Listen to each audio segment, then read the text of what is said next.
Alright, hello everyone, happy Valentine's Day. My camera isn't straight, there you go, happy Valentine's Day. Today is the day where people in relationships celebrate their love for each other by buying into capitalism, buying chocolates and flowers and going out on dates and all of that bollocks. If I'm gonna give my honest opinion here, and I'm not trying to sound different or edgy, but Valentine's Day is a scam. It's entirely made up to exploit the idea of showing love for someone by not really doing anything for them, that's meaningful. Like, I don't know, doing them a drawing or, I don't know, fucking giving to charity or some bollocks like that. I don't fucking know. Instead, all you do is go to Sainsbury's, buy something which is advertised as Valentine's Day, give it to them, give them a peck on the cheek, and spend the rest of the night having deep anal sex. So I thought, what would be a better place to go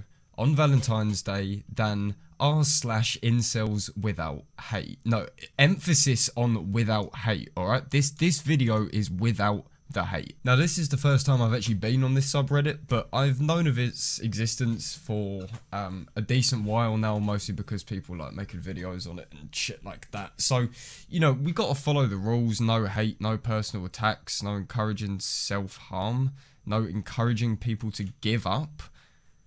No gatekeeping? Is this fucking sociology? What's going on? And yeah, pretty much incels are described as a subreddit for people who have struggled to obtain sex and intimacy.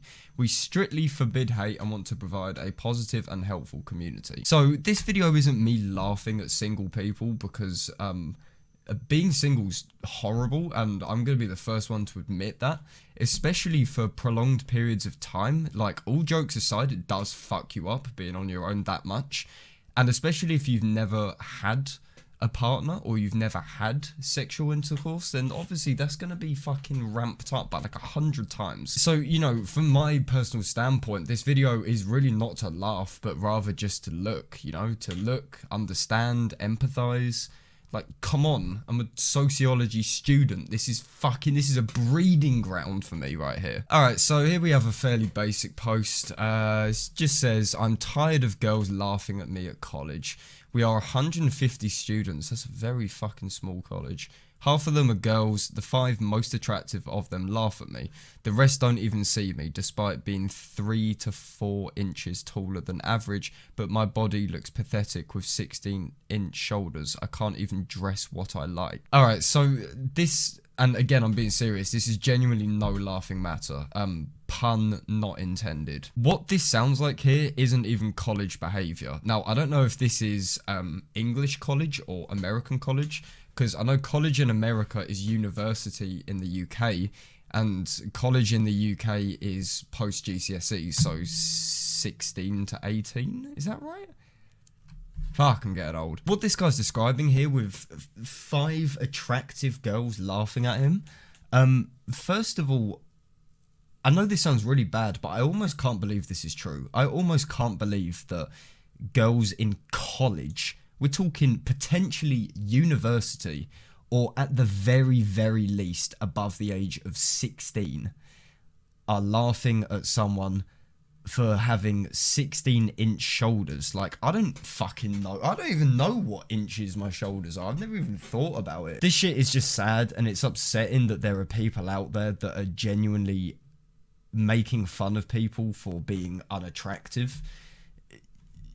I don't even know where to begin with this. Look, bud, if I'm going to be honest with you here, and if for some reason you're going to somehow watch this video, let me give you a piece of advice. Alright, one of the hardest things to do and one of the hardest things to learn is to stop caring what people think about you. It's easier said than done, because I still do it. Everyone does it.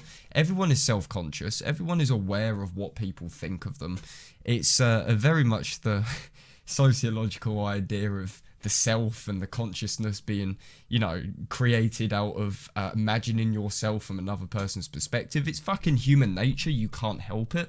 And to be honest, it will always be on your mind in some shape or form. But you can take steps to kind of relieve yourself a little bit. My personal standpoint where I look at all of this is this is going to sound potentially quite stupid, all right, but the philosophy of life itself, okay, life is entirely subjective and it's entirely based on your own perception. You're stuck in your own head. You're never going to see life through anyone else's standpoint. So based on that evidence, if you look at it theoretically and empirically with evidence, that's what I mean to say, there is actually no way to verify that anyone else actually exists. Like, that is what I'm trying to get at here. You are literally trapped inside your own head, for better or for worse. So all that really matters at the end of the day is you, and if you're happy with yourself, and that happiness is then projected onto other people. Essentially what this sounds like is that this guy is self-conscious because he mentioned his 16-inch shoulders, and he looks to be caught up in mostly what people think of him. Emphasis with, I can't even dress what I like. You know, mate, fucking do what you want. You're your own person, man. So really the root cause of, I think, a lot of this kind of, a lot of these attitudes are obviously insecurities that you have about yourself, which everyone has. But you need to get to a point where you accept those insecurities, or alternatively, you try to better them. So for example, this guy here, saying he has 16-inch shoulders, mate, hit the gym, do some weights, get some fucking beefy shoulders on the go. Or not even that, just do some press-ups at home. Do 20 press-ups a day, ramp it up to 30 within a couple of weeks, ramp it up to 40, keep going and keep going and keep going. Eventually, you'll get a little bit of muscle, and maybe you'll get broader shoulders. It depends on your build. But look, bruv, what I'm trying to say here, man, is that you need to be happy with yourself, all right? Happiness comes from within. It genuinely does, you know, pushing aside like psychedelics and drugs and all of that stuff. Happiness does genuinely start with yourself. And if you're not happy in yourself, then people are only going to continue to make you more unhappy. Or in this case, it's going to make it a lot worse. At least if you were happy with, say, your shoulders, then when people laugh at you, you're like, oh, I don't give a fuck. I know that I have big shoulders. Do you know what I'm trying to get at here? I feel like we've been talking about this one a lot, so let's move on. Okay, this is actually a really interesting post. Genuinely, this is... oh, fuck. I know that most women prefer the same type of guy and all, but throughout my whole life, I've seen a considerable amount of girls with boyfriends or fuck friends that are just plain ugly, and in some cases, I would consider them just or even uglier than myself. And that just drags me down and makes me feel frustrated, because I really don't see an actual reason women are so disgusted by me, beside the obvious facts of being ugly, short, and all of that. Have any of you guys experimented that and or have just felt as frustrated for similar reasons? Right, bud, I'm gonna be straight up with you here. I actually know exactly what you're talking about. So before I obtained my first relationship, which, can I say, I was 17, okay? Which is quite late to be going into your first serious relationship. Anyway, point aside. Prior to getting in this relationship, I very much relate to what this guy is saying. I used to look at people, couples, and be like, that guy looks kind of claps. How the fuck is he with her? And it's common sense to think that way. Obviously, looks are a major part of attracting females or males. Like, I don't need to fucking tell you that. But like, I get where you're coming from. I get what this guy is saying, and I understand the frustration with that. Now, I don't know about his own personal circumstances, but with me, my problem was the fact that I'm not a very outgoing person in general. I'm very reserved, and unless people make the first move on me, or even just in general, if people don't talk to me first, more often than not, I will just stay quiet, stay to myself, and kind of wait for like an opening as such. So that was where my frustration came from. That was where I was looking at people and being like, oh, if only she would come and talk to me, then maybe we could start, you know, getting something on, or you get what I mean. But, you know, can I give you a reason for why this is? I can speculate. Yeah, I can definitely give a couple reasons. First of all, looks aren't everything.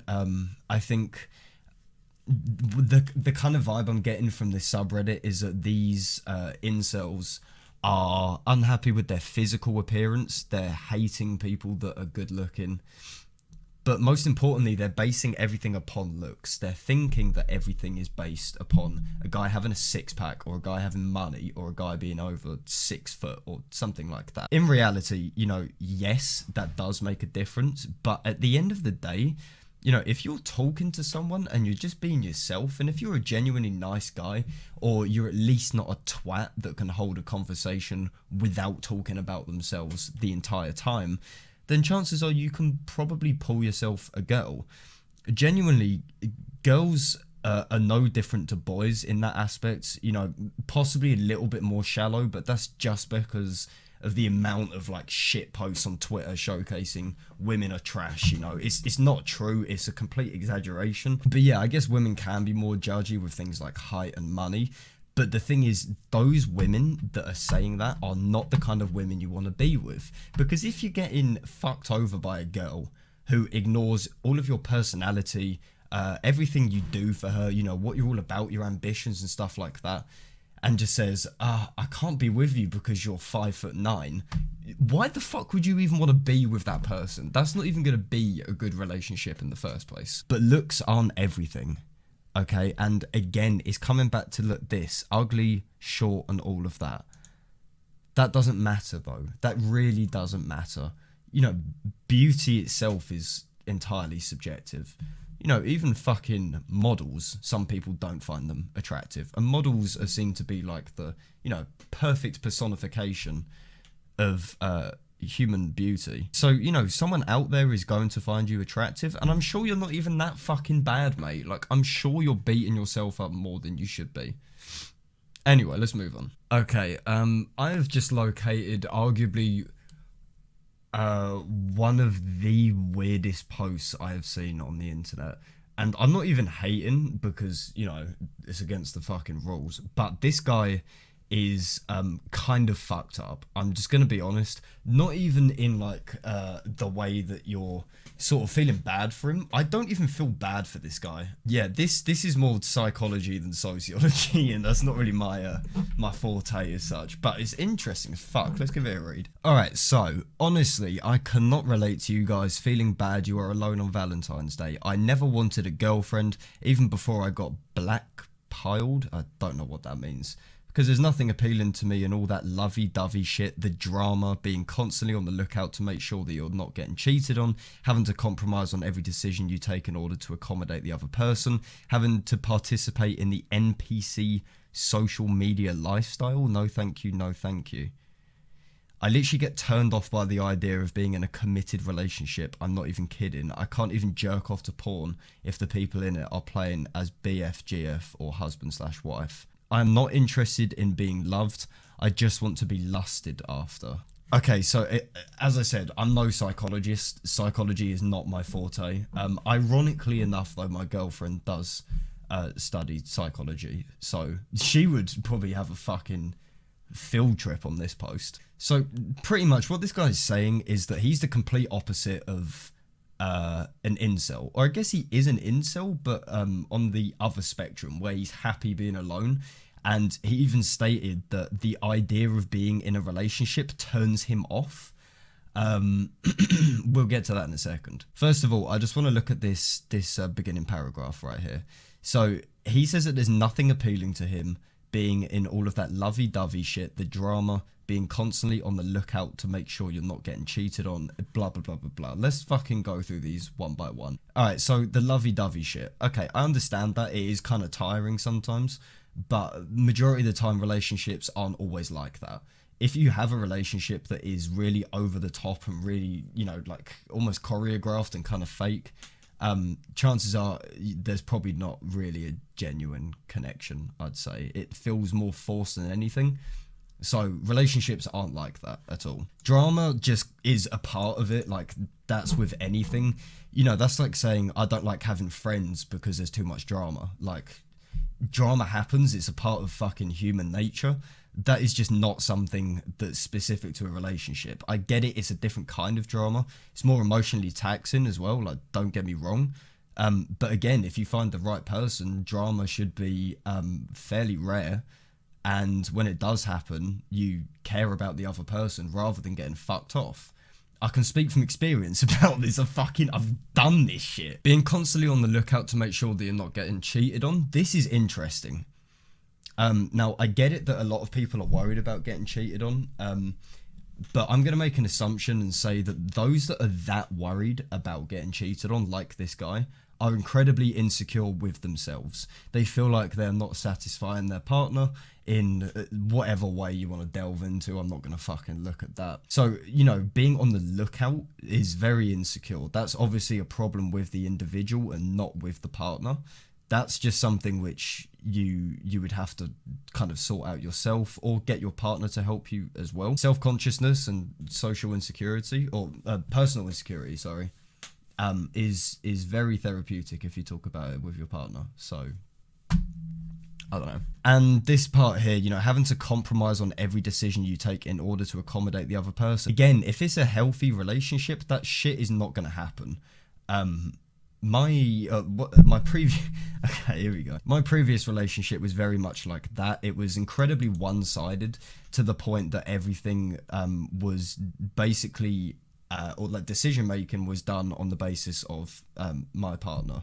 Majority of the time, I felt like I was being an awful person if I wanted to do something myself. But looking back at it retrospectively, that shows it's not a balanced relationship. And again, that isn't what a being with someone should be like. That's yeah, that's just, again, it's just not what it's like. So yeah, anyway, we get the idea. So this whole stuff about him being turned off by the idea of being in a committed relationship, you know, this shit I can't really comment on because it sounds quite personal. If I were to have an incredibly out there guess, and this may come across very judgmental, but I kind of get the idea that this guy has something going on with his past, specifically with his parents. People severely underestimate the effect that parenthood has on a child, especially in terms of if you have single parents or same-sex parents. There's a different dynamic, you know? Families are important. Families is what socializes you, is what kind of makes you into the person that you are today. You know, that's because of your childhood for the most part. Again, I'm looking at this sociologically, you know, fucking psychologists would definitely disagree with this. Everything has a cause, and every cause has an effect. It's just human nature, it's the way it is, and you can't help it. Alright boys, I think that just about does it for Incels Without the Hate. I do hope that you enjoyed. If this is something which you like, then do let me know. I'll happily revisit it. It's very interesting, actually. It kind of ties in with a lot of stuff that I'm studying. So it's like a little bit of revision and a little bit of teacher training at the same time. So that's pretty fucking cool. But yeah, thank you very much for watching. If you made it all the way to the end, please do have a lovely evening, and I will see you on the next video. Take care.